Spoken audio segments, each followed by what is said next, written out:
Muy buenas tardes a todos. Bienvenidos a nuestro espacio llamado UTEL Talks. El día de hoy nos acompaña José Marcos Barrientos, estudiante de la licenciatura en Derecho en UTEL, orgulloso integrante de la comunidad de UTEL, además defensor del medio ambiente y promotor de la cultura y creador de la pedagogía y sostenibilidad del agua y su resiliencia. José, nuestro querido Pepe, ha participado en diversas ocasiones con la universidad. Anteriormente nos otorgó una clase magna sobre la tabla periódica de los artículos constitucionales y sus transitorios. Hoy lo tenemos aquí para presentarnos un modelo de trabajo que fomenta la creación de agentes de transformación social eficaz y viable y sostenible sobre el agua. Disfrutemos la transmisión y es un orgullo tener a Pepe con nosotros. Bienvenido Pepe y bienvenidos todos a este espacio de UTEL Talks. Muchas gracias, Jerry. Bien, pues sin más preámbulos, vamos a iniciar el día de hoy con esta plática que se titula La pedagogía sostenible y resiliente del agua. Esta plática va dedicada especialmente a todos los niños del mundo por la responsabilidad, el respeto y el cariño que todos les debemos a ellos en todas partes donde ellos se encuentren, y en especial para aquellos niños que atiende la UNICEF.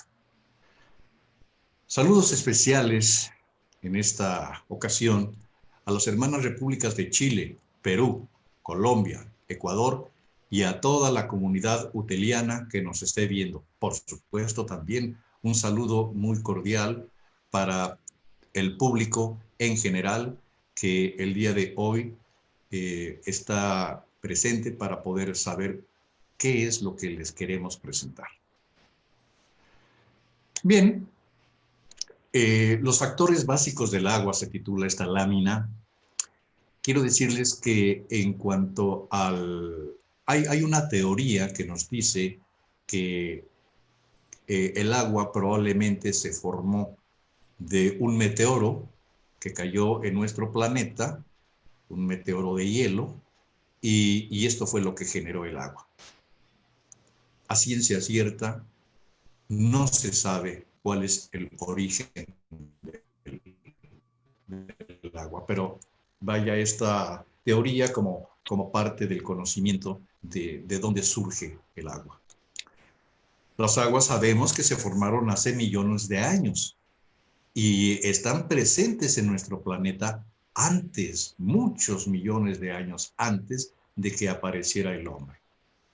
Sin embargo, bueno, pues el hombre se ha adueñado de las aguas a nivel mundial. Curiosamente, 3/4 partes del ser humano están formadas por agua. Es decir, si nosotros extrajéramos todo el agua que contenemos como seres humanos, pues daría cuenta de 3/4 partes. Y 1/4 parte, pues son otros elementos químicos. En el caso de la fotografía que vemos aquí, una medusa está formada en un 99% de agua. Imagínense nada más la relación.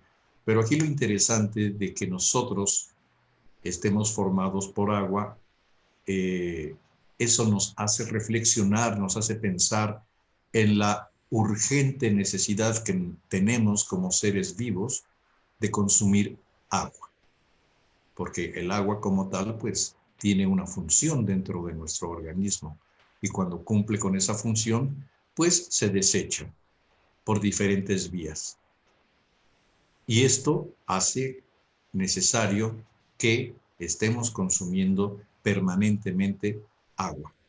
Hay quienes piensan que debemos de consumir al día aproximadamente 2 litros de agua. Hay otros que manejan otras cifras, pero dejémoslo en 2 litros de agua al día para poder cumplir con todas las funciones y necesidades básicas como seres vivos. Y no solamente esto es para el hombre, es también para todo el ecosistema que nos rodea, tanto los animales como la vegetación y, por supuesto, la niñez.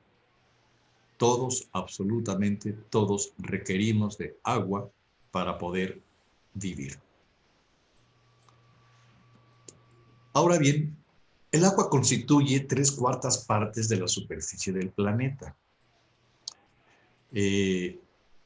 Esto habla de que el agua que tenemos en el planeta, mucha de ella es salada, otro tanto es agua dulce, y aquí es donde viene el diferencial bien interesante.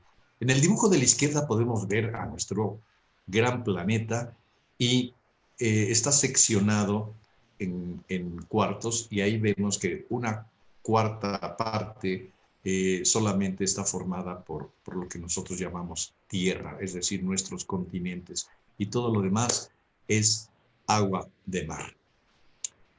Aquí tenemos también el ciclo del agua que todos ustedes conocen, y sabemos cómo es que se autogenera el agua en el mundo. El agua cae a través de la lluvia, se evapora ya una vez que cayó, ya sea de las plantaciones, ya sea de los ríos, ya sea de los lagos, lagunas, mares, y bueno, al evaporarse sube como gas y formando nuevamente a las nubes, y algunas de estas, bueno, caen sobre algunas montañas formando el agua sólida que conocemos en algunas montañas muy elevadas. Y este es un ciclo permanente. Así es como conocemos nosotros el famoso ciclo del agua. Decíamos que de esa agua dulce, vean estos gráficos, son muy interesantes. Mientras que el 97% del agua que tenemos nosotros en el mundo es salada, el 2.3% está en las montañas en forma de hielo, en los polos, tanto norte como sur, y solamente un 0,7% se encuentra en los ríos y los lagos. Esto es lo crítico para la sociedad. Solamente el 0,7% se encuentra en los ríos y los lagos, que es de donde el hombre extrae el agua para poder hacer uso de ella. Ya podemos ver con esto que pues es una cantidad mínima, muy pequeña la que tenemos de agua dulce disponible para muchas cosas.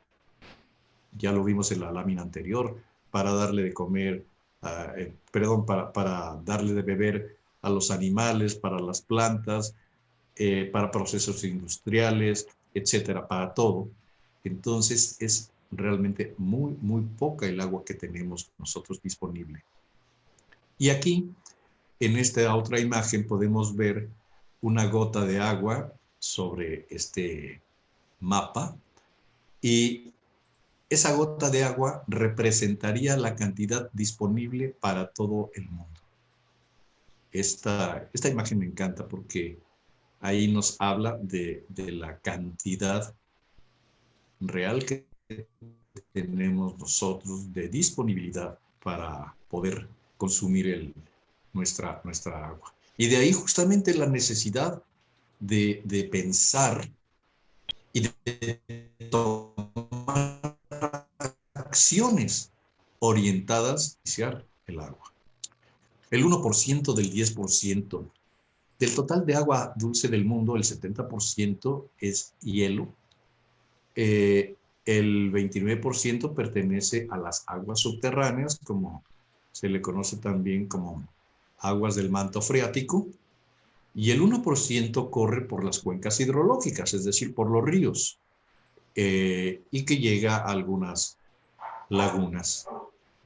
El 70% de esa agua se usa para irrigación, pero aquí vamos a detenernos un momentito.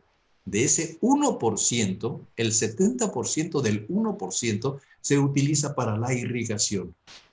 Aquí debemos de centrar la especial atención para modificar los sistemas de riego del campo, hacerlos más viables para que no consuman tanta agua.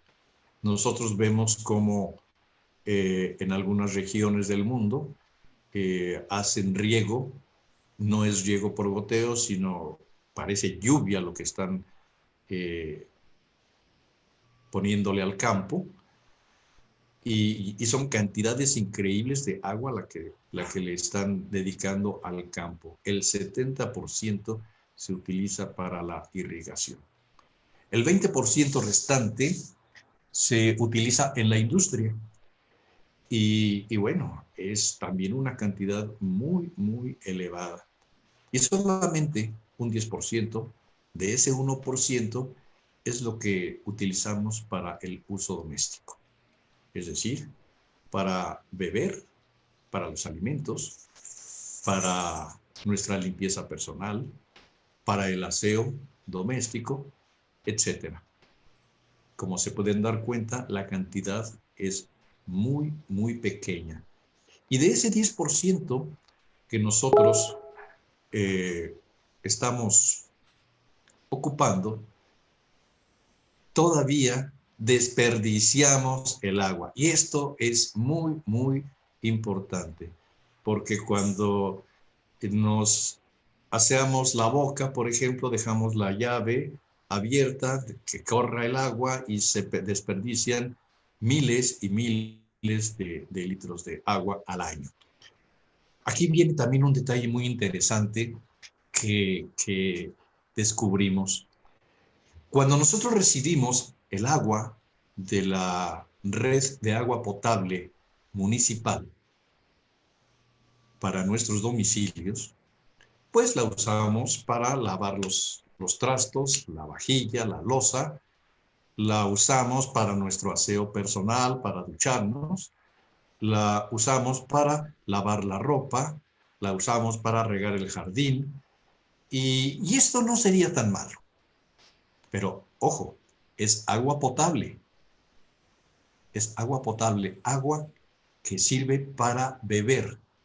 Bueno, pues aquí viene lo dramático, que la utilizamos también para deshacernos de nuestros desechos orgánicos. Si yo tengo necesidad de ir al baño, pues nada más bajo la palanca del baño, y lo que estoy haciendo es echarle entre 6 y 12 litros de agua potable para deshacerme de mis desechos orgánicos. ¿Será racional realmente que el ser humano desprecie tanto el agua al extremo de utilizar agua potable para deshacerse de desechos orgánicos?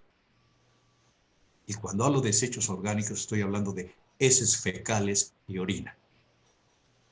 ¿Realmente somos una sociedad congruente que por un lado luchamos por el agua, por el derecho al agua, y nos manifestamos y le exigimos al gobierno, y por otro lado la utilizamos con ese desprecio? Habrá que hacer un análisis muy interesante de nuestra conducta en ese sentido. Aquí viene algo también muy importante. Nadie en el planeta hasta este momento ha sido capaz de producir agua. Absolutamente nadie. El agua está. El agua es. Entonces, si no podemos producir agua, razón de más para poder reflexionar en mi conducta como individuo para poder usar de manera apropiada el agua. Sabemos que el agua potable es cada vez más escasa. Incluso hay comunidades que no tienen agua potable, no tienen el sistema de red de agua potable municipal, porque se encuentran muy alejados, porque no tienen cerca ríos o lagunas, y esta gente sufre realmente porque tienen que caminar muchas de las ocasiones muchos kilómetros para poder un balde de 20 litros con agua, y lo llenan en la fuente con 20 litros, pero cuando llegan a su domicilio solamente llegan 10 litros, porque los otros 10 litros se cayeron en el camino. Con el vaivén del agua, con el movimiento del caminar, se fue cayendo esa agua, se desperdició esa agua, y solamente una porción muy pequeña es la que llega al agua, al domicilio. Pero aquí viene la heroicidad de las mujeres, porque son principalmente las mujeres quienes realizan esta actividad, cuando también deberían de realizarla los hombres. Con esos 10 litros o 15 litros que lleguen estas señoras de agua, con ello cocinan, las emplean para el aseo y también la utilizan para reservas muy, muy específicas.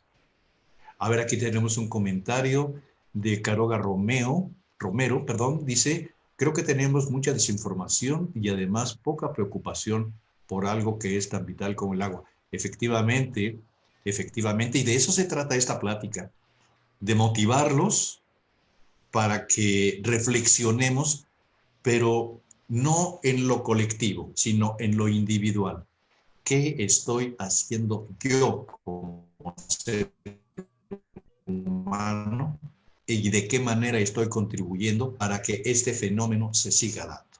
Y bueno, decíamos entonces que la madre de familia pues es la heroína, porque ella con 10 o 15 litros de agua, no sé cómo le hace, pero hace magia, porque sirve para el aseo personal de toda su familia, para poder hacer alimentos, para lavar la loza después de utilizarla, para lavar la ropa, y todavía le sobra agua. Y bueno, al día siguiente pues va a tener que ir a colectar nuevamente más agua. Esto debemos nosotros de valorarlo, porque existen comunidades donde efectivamente no tienen una gota de agua. Vamos a ver un video que les tenemos preparado para que pues nos indique un poquito sobre lo que hemos dicho.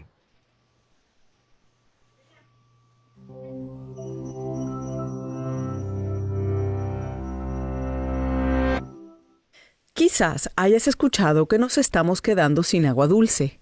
Esto puede sonar extraño, porque si vives en un lugar donde siempre te llega el agua por una tubería, seguro que esto no te parece gran cosa. Simplemente está ahí, ¿no? Lo único obvio sobre el agua dulce es cuánto la necesitamos. El agua es tan esencial para la vida que debemos pensar seriamente en cómo consumirla. Alrededor del mundo, algunas personas, en particular mujeres y niñas, caminan horas y kilómetros diariamente para obtener agua dulce.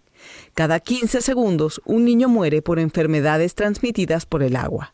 Esto es trágico. Las razones más apremiantes para pensar sobre el agua dulce, por lo tanto, tienen que ver con lo que podríamos llamar el bien común global. No es algo en lo que pensemos normalmente, pero significa reconocer la importancia del agua dulce para que prospere la vida humana y no humana en la Tierra, ahora y en el futuro. Con esto en mente, nos preguntamos, ¿existe una conexión entre nuestro consumo local y el agua dulce mundial? Muchas personas asumen que la escasez del agua dulce es debida al despilfarro individual. Por lo tanto, puede solucionarse mejorando nuestros hábitos personales. Sin embargo, globalmente el uso doméstico del agua dulce representa solo el 8% del consumo. Compara eso con el 70% que va a la agricultura y el 22% que se destina a usos industriales. Los hábitos individuales siguen siendo importantes. Debemos seguir ahorrando agua en la vida diaria y cerrar la llave al cepillarnos los dientes. Pero aún así, es cierto que ducharnos menos tiempo no resuelve los problemas globales. Sería mucho más fácil poder salvar al mundo tomando duchas 30 segundos más cortas. Los grandes consumos de agua están en procesos industriales y en la agricultura. Debemos revisar seriamente los patrones de uso del agua en estos sectores. ¿Cómo valoran nuestras sociedades el agua? ¿Es un bien económico, un derecho humano, un bien público? Todas estas importantes preguntas se derivan de cómo pensamos sobre el valor del agua dulce. Ganadores del Premio Nobel, activistas globales de justicia del agua, instituciones transnacionales como la ONU e incluso la Iglesia Católica están trabajando en el tema. Pero es difícil también porque el negocio del agua llegó a ser muy rentable en el siglo XX y la ganancia no es lo mismo que el bien común.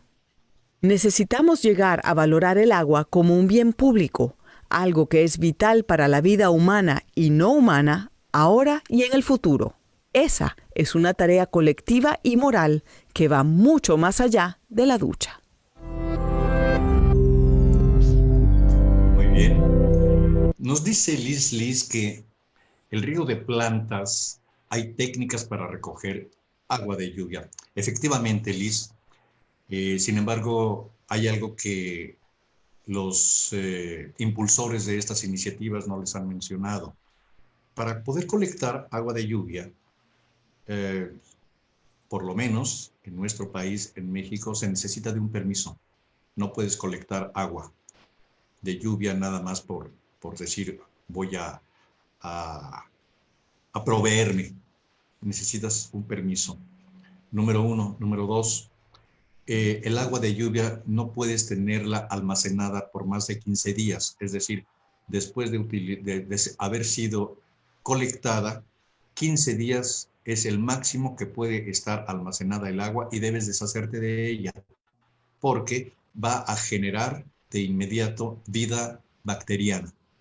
Y entonces, bueno, pues va a salir más problemático el que tengas tú que devolver agua con bacterias que no imaginamos qué tipo de bacterias pueda desarrollarse, pero el hecho de mantenerse en un pozo, en una cisterna, en un lugar oscuro, tapado, genera la proliferación de este tipo de vida y pues podría resultar incluso más problema que beneficio. El agua de lluvia, cuando se colecta, es para utilizarla realmente de inmediato en lugares donde no contamos con agua. Pero en ciudades donde sí tenemos nosotros el servicio de agua potable por parte de la municipalidad, bueno, pues ahí no necesitamos de colectar agua, salvo en los casos en donde el agua nos llegue pues cada 8 días, cada 15 días y no sea suficiente para cubrir las necesidades de nuestra familia. También tenemos el comentario de Servando Limón. Dice que trabaja para una asociación que es Mundo Sustentable y que en su pueblo hay mucha agua y que están luchando por concientizar a la gente de lo importante que es el agua. Sí, en esos casos en particular donde hay algunas comunidades que son ricas y han sido bendecidas o beneficiadas con agua, el problema es más severo porque como la tienen disponible y prácticamente inagotable, la conciencia no se genera tan fácilmente. Entonces, creo que la lucha para concientizar pues va a ser mucho más difícil o más ardua en esos lugares. Y bueno, pero ahora pasemos al tema de la contaminación de nuestras aguas. Aquí podemos ver en esta imagen cómo es que el agua se llega a contaminar.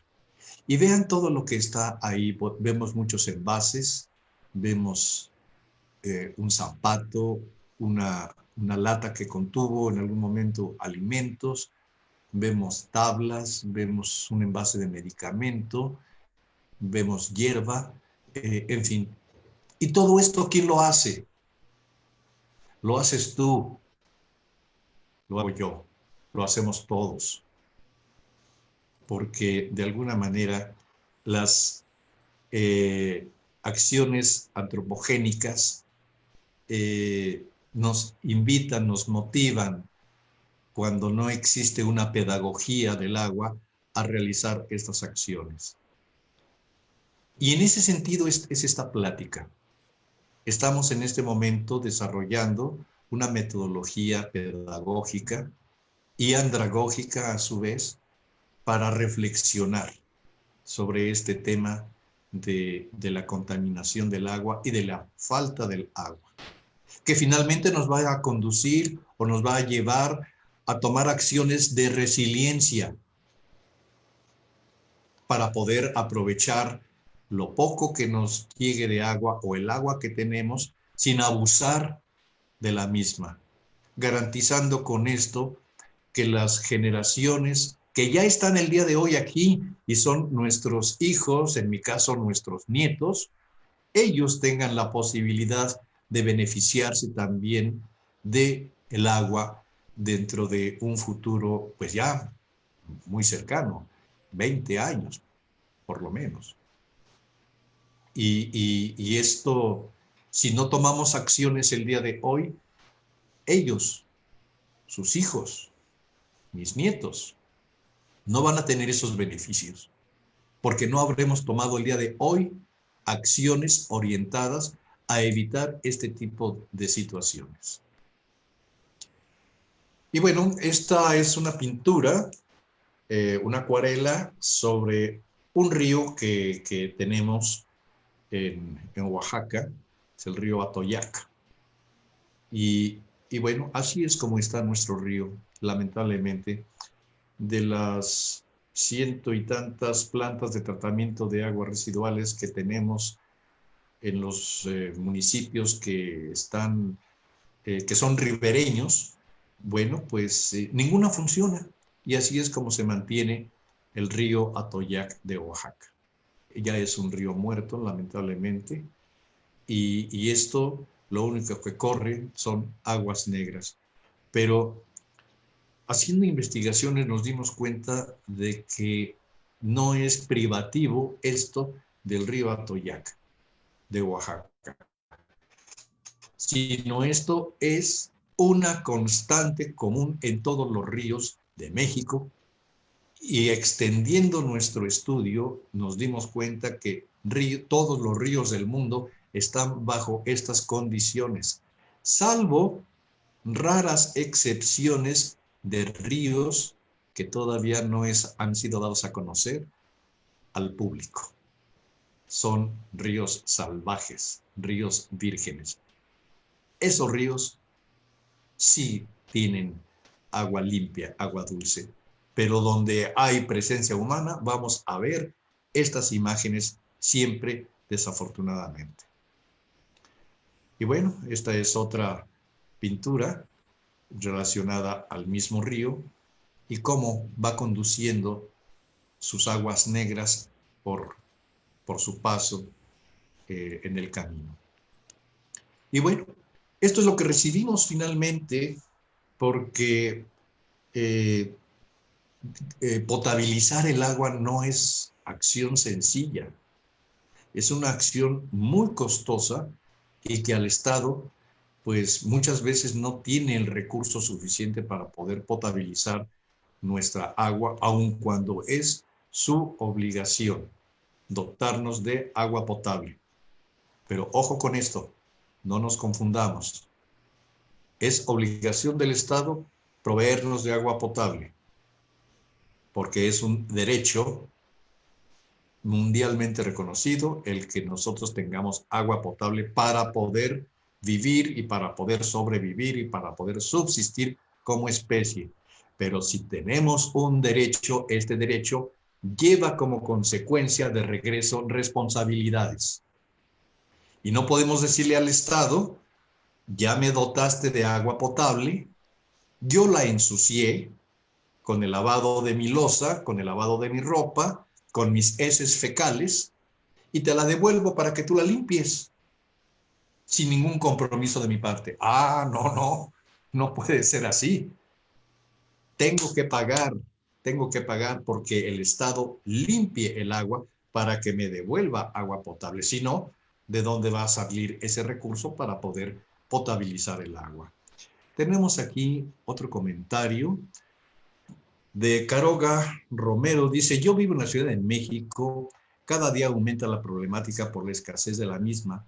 Aquí en casa tenemos reserva de agua, siempre, porque hay días en los que se va 1 o 2 días y antes no era así, ahora se está volviendo muy común. Es una triste realidad y la están viviendo ya mis hijos. Pues, Caroga, quiero comentarte lo siguiente. Hay algo que desafortunadamente las autoridades tienen mucho miedo a mencionar. Para la Ciudad de México en particular, el día cero del agua llegó hace mucho tiempo, pero no se los han dicho. Llegó hace mucho tiempo a ese día cero. ¿Y qué significa día cero? Día cero significa que el lugar ya no es viable para poder generar su propia agua potable. Recordarás, Caroga Romero, que el agua que les llega a la Ciudad de México viene del sistema Cutzamala, del río Cutzamala precisamente, y que no está en la Ciudad de México. Desde allá se traen el agua a la Ciudad de México para poderlos beneficiar. Entonces, yo te sugiero, en ese sentido, que hagas un análisis muy a conciencia de cómo estás usando el agua. Y aquí viene uno de los secretos precisamente de la pedagogía del agua, es el reciclar nuestras propias aguas. Y es muy sencillo reciclar. ¿Qué aguas son las que vamos a reciclar? Vamos a reciclar el agua de la lavadora, vamos a reciclar el agua de la ducha, vamos a reciclar el agua de lavado de trastes. Nada más estas 3 aguas. Y repito nuevamente, el agua de lavado de ropa, el agua de la ducha y el agua de lavado de trastes. A través de filtros que nosotros coloquemos al exterior de nuestra casa, donde colectemos estas aguas, y como consecuencia vamos a tener no agua potable, pero sí agua limpia disponible. ¿Y qué podemos hacer con esa agua limpia disponible? Lo que vamos a hacer es utilizarla para el sistema sanitario, utilizarla para lavar nuevamente ropa, utilizarla para regar nuestras macetas, nuestros jardines, nuestros patios, utilizarla para lavar nuestro vehículo. En eso podemos reutilizar el agua, pero no agua potable. Y de esa manera, nosotros hemos logrado comprobar que se aprovecha hasta un 50% de agua. Entonces, Caroga, yo te invito a que hagas esta reflexión.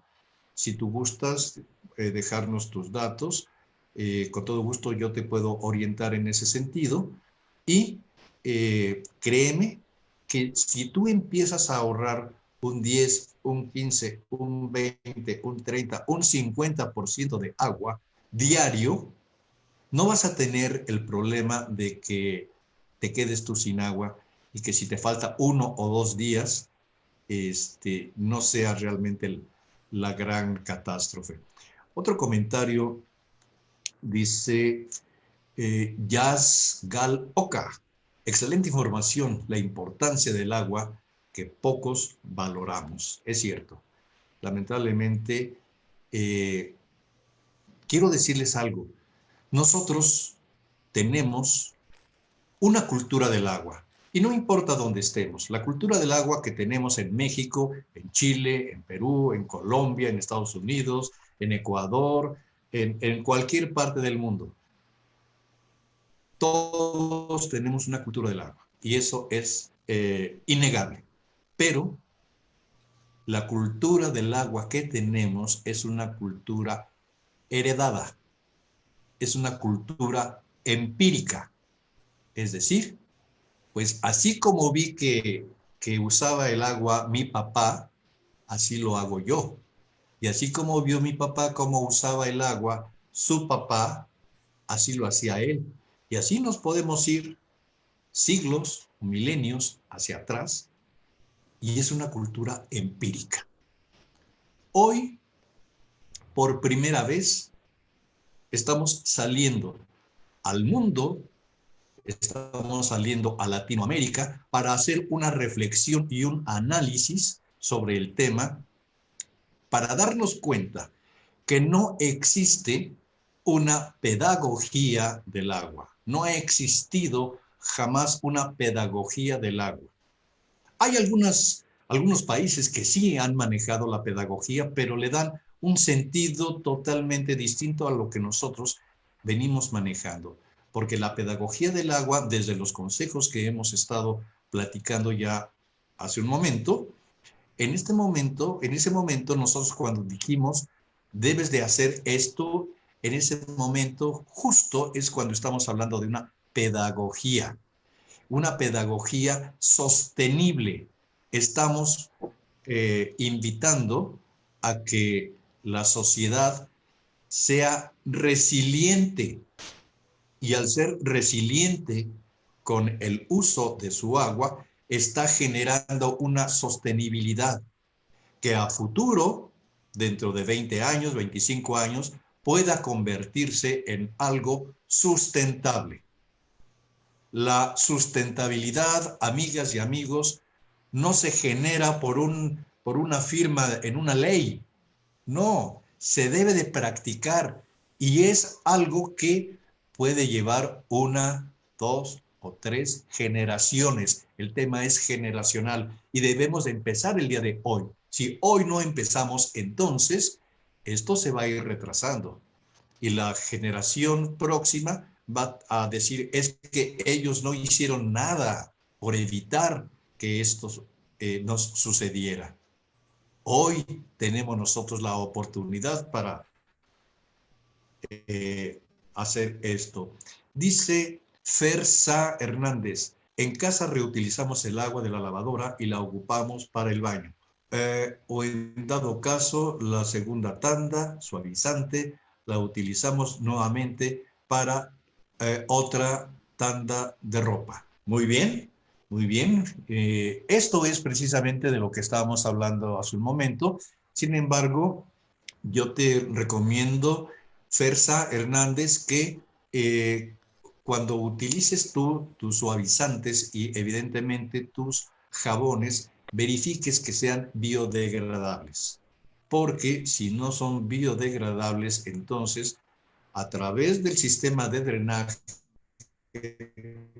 estás enviando esas aguas a las plantas de tratamiento de aguas residuales y ahí es donde vienen los problemas porque las plantas de tratamiento solamente están diseñadas para solamente tratar heces fecales y orina. Y no imaginan ustedes lo que hemos encontrado nosotros en los drenajes. Hemos encontrado cadáveres humanos, cadáveres de animales. Hemos encontrado tripas de pollo, hemos encontrado vísceras de cerdos, hemos encontrado, todo lo que ustedes, hasta refrigeradores, autos hemos encontrado en estos lugares.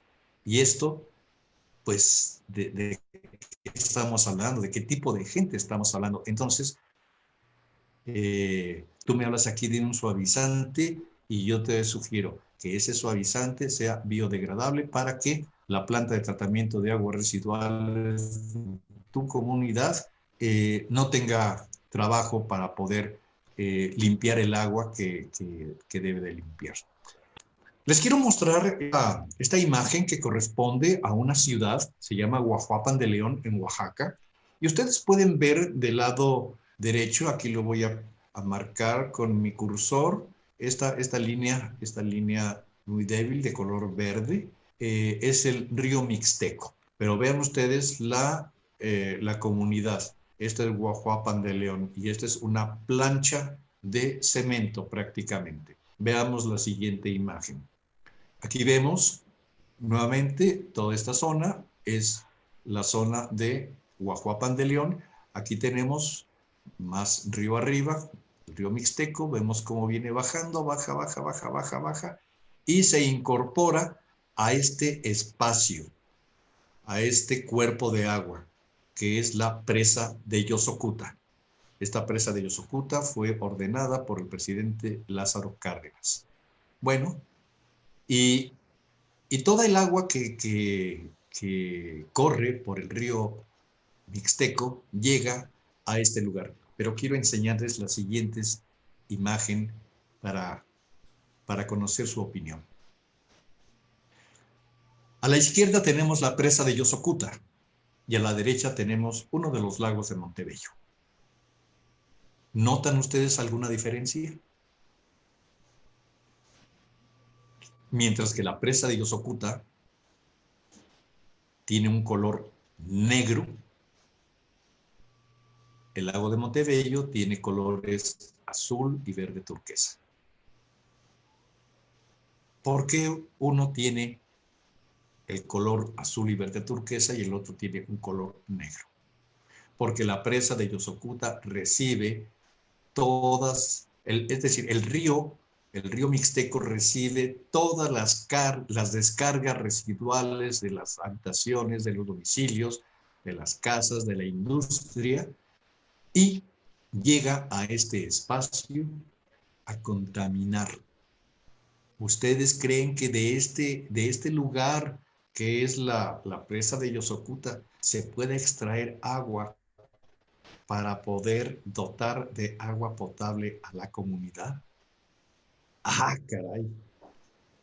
Eso es el reto. Y precisamente estamos nosotros inmersos en el tema, estamos coadyuvando para evitar que esto siga sucediendo y vamos a darle un tratamiento muy particular, muy especial a la presa de Yosocuta para que esto no siga sucediendo. Porque, pues bueno, se imaginarán la cantidad de enfermedades y de muertes ocasionadas por estas aguas contaminadas. Ahí hay un lugar donde es criadero de peces y de peces que la comunidad consume, como es la lobina negra y la mojarra. Y bueno, pues bajo esas condiciones es que el hombre tiene sus cuerpos hídricos. En el caso de Montebello, ahí no hay población. Yo tengo el privilegio de conocer estos lagos de Montebello. Se encuentran en el estado de Chiapas, en México, y son un lugar excelso, extraordinario, maravilloso. ¿Por qué? Porque no hay gente. Esa es la diferencia. Mientras que en Yosocuta hay gente, en Montebello no hay gente. Día cero del agua. Pregunta, ¿en tu comunidad hay agua propia o la traen de otra región? Dejamos esta pregunta, vamos a continuar con la plática, pero por aquí ya me contestaron que efectivamente en algún lugar no tienen agua propia, pero ojalá y participen más personas y está lanzada la pregunta, ¿en tu comunidad hay agua propia o la traen de otra región? ¿Quiénes contaminan? Esta gráfica nos enseña que quienes contaminan son la industria minera, las casas habitación, las gasolineras, los hospitales, los talleres mecánicos, los mercados, los rastros, las empresas, etcétera, etcétera, etcétera. Y todas esas aguas contaminadas, ¿a dónde van a llegar si no tenemos una planta de tratamiento de aguas residuales? Pues directamente a nuestros ríos, Ahí es a donde se les ocurrió que hay que verter las aguas contaminadas. Pero, ¿qué sucede si tenemos una planta de tratamiento de aguas residuales que no funciona? La mayoría de las veces no funciona. De las más de 3,500 plantas de tratamiento de aguas residuales que tenemos en México, apenas funciona el 8% de ellas. Todas las demás no funcionan y entonces las aguas se van directamente a los ríos, a los cuerpos de agua y bueno, pues con las consecuentes, con los consecuentes resultados que todos sabemos. Aguas contaminadas, mares contaminados, porque los ríos finalmente desembocan en los mares. ¿Cuáles son los contaminantes más comunes que encontramos? Los asolves naturales, hidrocarburos, desechos de mercados, industria de la construcción, la omisión gubernamental, la permisión gubernamental, el PET, los plásticos, la ignorancia y la apatía social, la polución de bacterias y virus, desechos hospitalarios, cadáveres humanos y animales, falta de gobernanza del agua, grasa de talleres, desechos de consultorios dentales, la falta de una pedagogía del agua, heces fecales, desechos orgánicos residenciales, aprovechamiento ilegal de las riberas, químicos, invisibilización de la mujer, sangre de rastros, desecho de oficinas, contaminación de ríos, lagos, lagunas, arroyos, presas y mares, vectores transmisores de enfermedades, paracaidistas, explotación del lecho pétreo y la huella hídrica. Todo esto es parte de lo que realmente nosotros hacemos como sociedad, como individuos en lo personal, para facilitar la contaminación de nuestras aguas. Dice Hazel Bond, de otra región, tristemente, bueno, pues sí, tristemente llega el agua de otra región. Y luego dice Andrés Bernal, en Toluca hay mucha agua, lamentablemente cada vez más se contaminan los cuerpos de agua, incluso se están desecando los humedales para proyectos inmobiliarios. Ah, qué pena, qué pena. Los humedales son lo más rico que podemos tener nosotros como humanos sobre la tierra. Y bueno, lo mismo que hemos hablado antes, lo tenemos ahora aquí a través del diagrama de Ishikawa, con el siguiente resultado. Ya hablamos de la falta de gobernanza del agua, hablamos de la permisión gubernamental, de la omisión gubernamental, de la invisibilización de la mujer, de la falta de la pedagogía del agua y de la ignorancia y apatía social. ¿Y esto qué nos da como resultado? Contaminación, en este caso, del río Atoyaxi Salado. Pero esto nos da como resultado la contaminación de todos los cuerpos hídricos superficiales del mundo. Entonces, debemos de ser muy conscientes. Cuando hablamos de químicos, yo preguntaría a la gente que nos está viendo en este momento, ¿tú desechas químicos al agua? Y probablemente una ama de casa me diga, no, pues yo químicos, ¿de dónde? Ah, y cuando te tiñes el cabello, ¿dónde te lavas la cabeza? Ah, no, pero esos son químicos. Esos son químicos.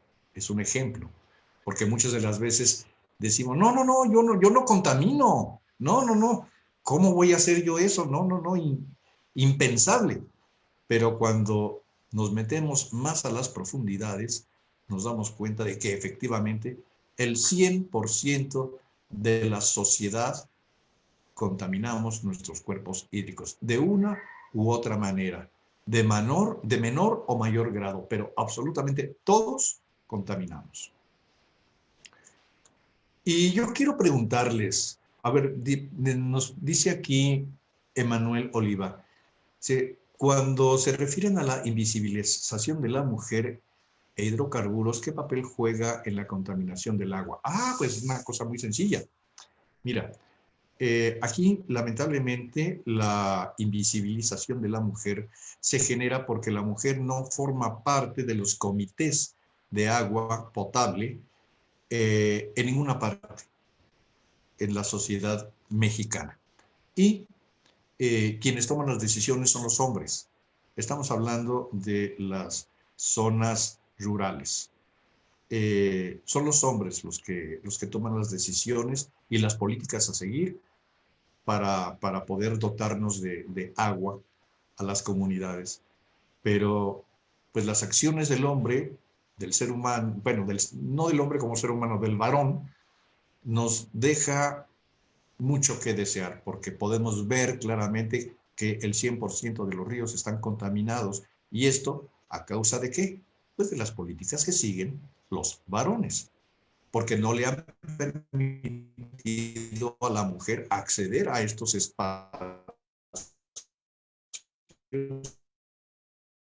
de toma de decisiones, porque consiste de tomar decisiones. Es capaz de cargar 20 litros de agua, es decir, 20 kilos en su cabeza para poder llevar a su domicilio. Caminar 2, 3, 4, 5, 10 kilómetros con esos 20 kilos de agua para llevarla a su domicilio, pero ella no puede tomar decisiones. El día que el hombre se entere, el día que el hombre reconozca la capacidad y la inteligencia de la mujer, el mundo cambiará su rostro, cambiará su destino, porque la mujer en muchas ocasiones es muchísimo más diestra, más inteligente en la toma de decisiones que el hombre. Si la mujer con 10 o 15 litros de agua, con los que llega a su domicilio, lo sabe administrar para que sean suficientes para toda su familia, ¿cómo es posible que no sepa administrar un sistema de agua de una sociedad? Y en cuanto a los hidrocarburos, bueno, quiero decirte que los hidrocarburos, cuando tú vas a un taller mecánico, en el taller mecánico o una gasolinera, se filtran, se riega muchas veces gasolina, diésel, y en el taller mecánico, con consecuencia también, y también grasa para hacer acciones de mecánica. Y todo esto, cuando lavan el taller o cuando lavan la gasolinera, van a dar a unas coladeras o chanchas, como les llaman acá en Oaxaca, y estas van directamente al drenaje. Y del drenaje van directamente a los ríos. Entonces, hay contaminación de hidrocarburos. Dice aquí Emanuel Oliva, ok, entendí, se puede categorizar como desinformación a la mujer y la falta de cooperación de ellas, no porque ellas no quieran, sino porque los valores, los varones las anulan. Sí, efectivamente, la sociedad femenina está anulada por la mujer y cuando no existe pues las suficientes condiciones para que las mujeres reclamen un espacio que sean, al que tienen derecho simplemente por el hecho de ser seres humanos, y bueno, si no son capaces de reclamar ese derecho, entonces pues los resultados, insisto, los tenemos a la vista, todos los ríos contaminados. ¿Y quién los ha contaminado? Las decisiones de los varones, no las decisiones de las mujeres. Perdón, dice, ¿por qué tantas preguntas? Perdón por tantas preguntas, pero estoy tratando de entender. No, perfecto, pregunta lo que gustes, Emanuel. Y bueno, para no salir de las preguntas, yo les hago las siguientes preguntas. ¿Cómo te hace sentir que has contribuido toda tu vida a contaminar nuestros ríos y nuestra agua? Le pregunto a las personas que nos están viendo en este momento.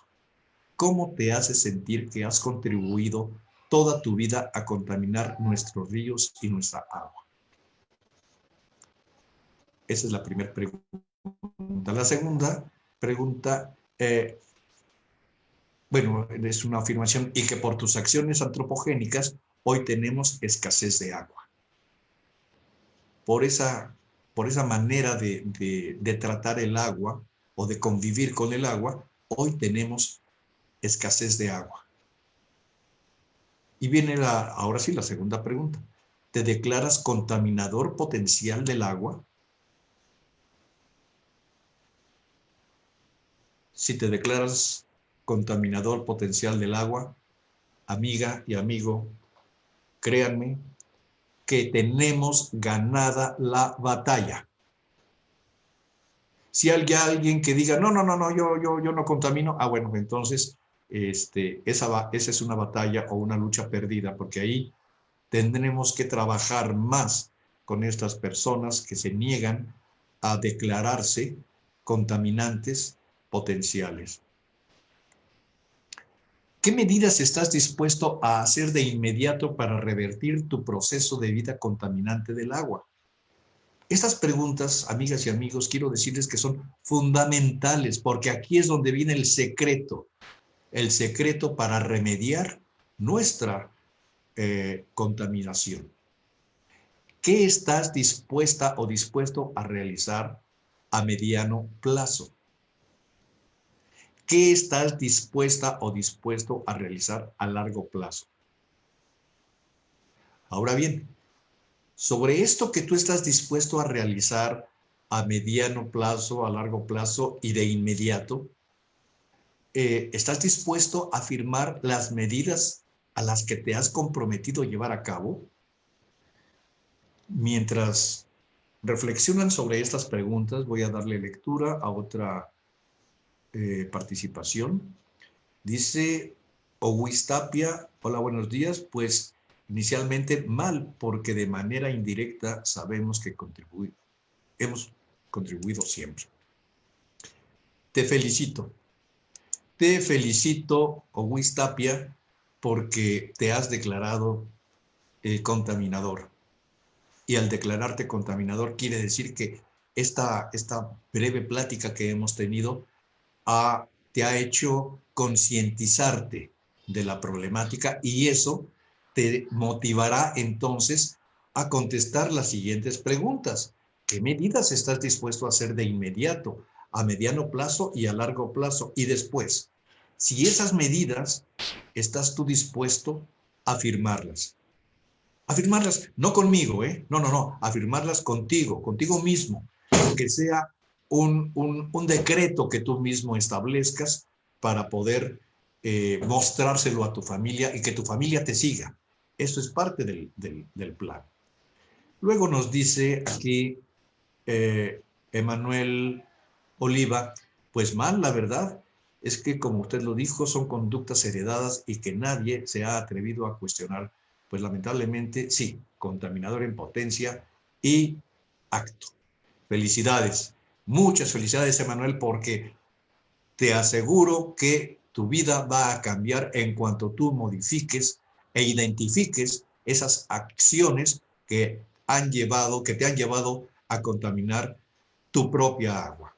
Y dice Roberto Luján, acepto que soy parte de la contaminación, pero si puedo apoyar en todo lo que pueda para remediar la problemática. Pero sí, puesto para apoyar. Perfecto.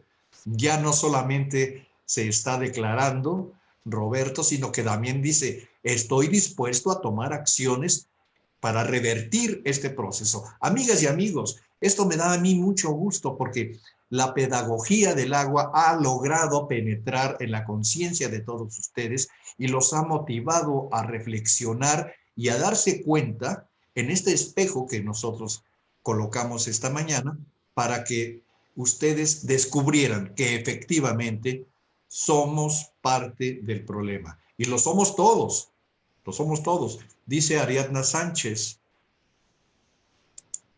sí contribuyo a la contaminación del agua.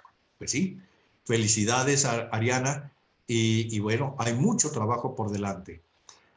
Amigas y amigos, acaban ustedes de suscribir un pacto social por el agua. Bienvenida y bienvenido a las huestes que luchan en favor del derecho al agua y a la prevención y a la preservación de los ríos de todo el mundo.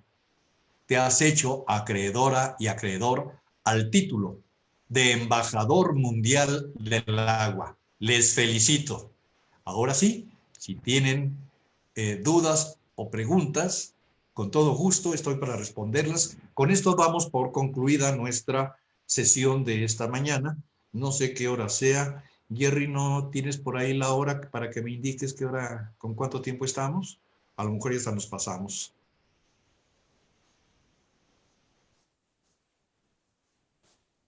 Ya nos pasamos. Muy bien.